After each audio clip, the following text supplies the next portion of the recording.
සුබම සුබ දවසක් කියලා පිළිගන්නවා හෝම් ක්‍රොෂේ පේජ් එකෙන්. මතක් කරලා හෝම් ක්‍රොෂේ පේජ් එක ෆලෝ කරන්න. ඒක අමතක කරන්න එපා. අදත් මම අරගෙන ඇවිල්ලා තියෙනවා නම්බර 4 කොතන කට්ටකුයි මේ පාට නූල්ුයි පුරුදු විදිහට නීඩල් එකයි කතුරයි. අද අපි ඉගෙන ගමු මෙන්න මේ මෝස්තරේ. මේකට කියන්නේ ලිනන් ස්ටිච් කියලා. මේ පොඩි සාම්පල් එක කරන විදිය අපි බලාගමු. ඉතින් මේකට ඕනේ කරන්නේ සිංගල් ස්ටිච් එකයි චේන් එකයි විතරයි. ඉතින් අපි දැන් ඒක පරණ පාඩම් වලදී ඉගෙන ගත්තා. එහෙනම් දැන් ඒ දෙක පාවිච්චි කරලා මේ ලිනන් ස්ටිච් එක අපි කරගෙන යමු. මේ විදිහට දවටලා නූල මේ විදිහට අරගෙන අපි දානවා තොණ්ඩුවක්. ඒ තොණ්ඩුව ඇතුලෙන් කටුව ඇරලා මේ විදිහේ ස්ලිප් knot එක හදා ගන්නවා.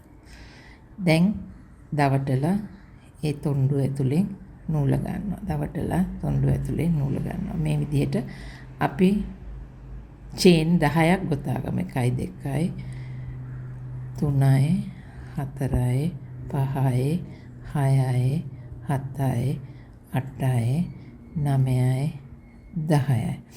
දැන් අපි මේ ස්ටිච් එකේ උස ගන්නවා. මේ 10ට අමතරව තව එක චේන් එකක් හදා ගන්නවා. සිංගල් ක්‍රොෂේ ඔයගොල්ලන්ට මම කියලා දුන්නා උස සිංගල් ක්‍රොෂේ එකක චේන් එකක්.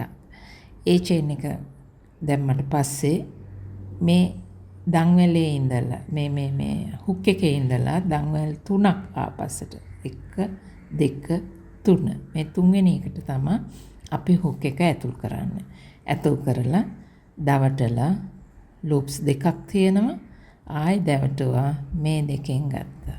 ඒ විදිහට මතක ඇති සිංගල් ක්‍රොෂේ එක හදන විදිය. ඊළඟට අපි මේ මොස්තරේ කරන තව දන්වැලක් ගොතනවා. මේ පල්ලහැ දන්වැලෙන් එක පුරුකක් ස්කිප් කරලා ඊළඟ පුරුකට තමයි දාන්නේ. එකක් අතහැරලා ඊළඟ පුරුකට මේ විදිහට කට්ට ඇතුල් කරලා දවටලා ලූප් දෙක අතරින් නූල ඇදලා ගන්නවා. ආයි දන්වැලක්. ඊට පස්සේ මෙතන එක දන්වැලක් අතහැරලා ඊළඟ දන්වැලට කට්ට ඇතුල් කරලා නූල දවටලා ගන්නවා. ආයි දන්වැලක් ගොතනවා.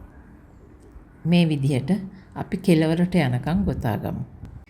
ඉතින් යාළුවනේ දැන් අපි මේක අලුතෙන් නූලක් කොහොමද සම්බන්ධ කරන්න කියලා ඉගෙන ගමු. ඒකට ස්ලිප් ස්ටිච් එක ගැන දැනගන්නත් පුළුවන් එතකොට ඕගොල්ලොන්ට. මෙන්න මේ පැත්ත හරවලා දැන් මම ගොතාගෙන ආව සාම්පල් එකේ තුන්වෙනි පේලියේ කෙලවරට ඇවිල්ලා මම දැන් කොළ පාට නූල දාන්නයි යන්නේ. අමුණන්නයි යන්නේ. ඉතින් කෙලවරට ආවට පස්සේ අපි මේ අන්තිම ස්ටිච් එක වී ස්ටිච් එක හරවලා ඒකට සිංගල් ක්‍රොෂේ එකක් දාගමු.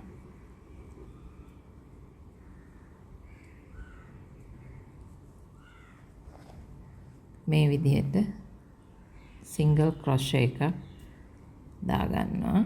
දාගන්න කලින් කියන්නේ දාලා ඉවර කරන්න කලින් මේ විදිහට ලූප්ස් දෙකක් ආවට පස්සේ අපි මේකනේ දවටලා ඇතුළට ගන්නෙ. දැන් අපි වෙන පාටක් දාන්න යනකොට ඒ පාට නූල නෙවෙයි දවටලා ගන්නෙ. අපි අලුතෙන් දාන නූල. මම ඒක පෙන්නන්න වෙන පාටක් ගෙනාවා පැහැදිලි පාටක්. එතකොට ඕගොල්ලන්ට මේ විදිහට මේක පස්සේ මහන්න ඉඩ තියලා ඇඟිල්ල ගොතාගෙන මෙන්න මේ දැන් මේ නූල තමයි අපි මේකට අමුණන්න යන්නේ. ඒ කොළ පාට නූල මේ කෙලවරින් තියලා ඒක දවටලා මේ ලූප්ස් දෙක අතරින් ගන්න. දැන් ඊළඟ පේලිය ඔයාට කොළ පාටින් යන්න පුළුවන්. ඔයාට පුළුවන් මේ දෙක පස්සේ ගැටයක් දාලා මහලා දාන්න හංගන්න පුළුවන්. ඒකට තමයි අපි මේ නීඩල් එක පාවිච්චි කරන්නේ. නූල් හංගන්න. ඉතින් ඊළඟ පේලිය දැන් යන්න ඕනේ කොළ පාටින්. අපි පටන් ගන්නකොට දන්වැල් ස්ටිච් එකක් දානවා. මොකද මෙතන ඩබල් ක්‍රොෂේ එකකින් අපි ඉවර කරේ. ඊළඟට එක ස්ටිච් එකක් ඇරලා ඊළඟ එකට අර කලින් කරා වගේම දැන් මේ පාටින් කරගෙන යන්න තියෙනවා. ආයෙ දන්වැල් ස්ටිච් එකක් අරිනවා. ඊළඟ දන්වැල් වලට දානවා සිංගල් ක්‍රොෂේ එක. ආයෙ දන්වැලක් ගොතනවා. ඊළඟ එකක් කැරලා සිංගල් ක්‍රොෂේ ස්ටිච් එකක් දානවා. මේ විදිහට වෙන පාටකින් කරගෙන යන්න තමයි තියෙන්නේ ඔයගොල්ලන්ට. මේ තියෙන්නේ සිංගල් ක්‍රොෂේ වලින් කරගත්ත පොඩි පෙන්සිල් කේස් එකක්. ඉතින් මේකේ පාට කීපයක් දාලා තියෙනවා. මේකේ නූල ඇත්තටම අර විදිහට තමයි මම පෙන්නලා තියෙන විදිහට තමයි මාරු කරලා තියෙන්නේ. ඒ නූල් හංගලා තියෙන්නේ. මෙතන ලයිනින් එකකුත් දාලා තියෙන හින්දා ඒක හොයන්න බෑ.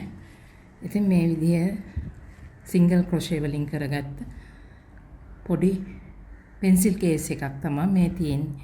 ඕගොල්ලන්ට පෙන්නන්න මම ඒ පරණ හදපු පෙන්සිල් කේස් එක. එහෙනම් යාළුවනේ ඊළඟ ලෙසන් එකෙන් අපි හම්බ වෙමු. එදාට අපි ඩබල් ක්‍රොෂේ එක ඉගෙන ගමු. ඊට පස්සේ දිගටම තව පාඩමක් කරමු ඩබල් ක්‍රොෂේ එකෙන් රේන්ද පාඩම පටන් ගමු. ඩබල් ක්‍රොෂේ එක ඉගෙන ගත්තට පස්සේ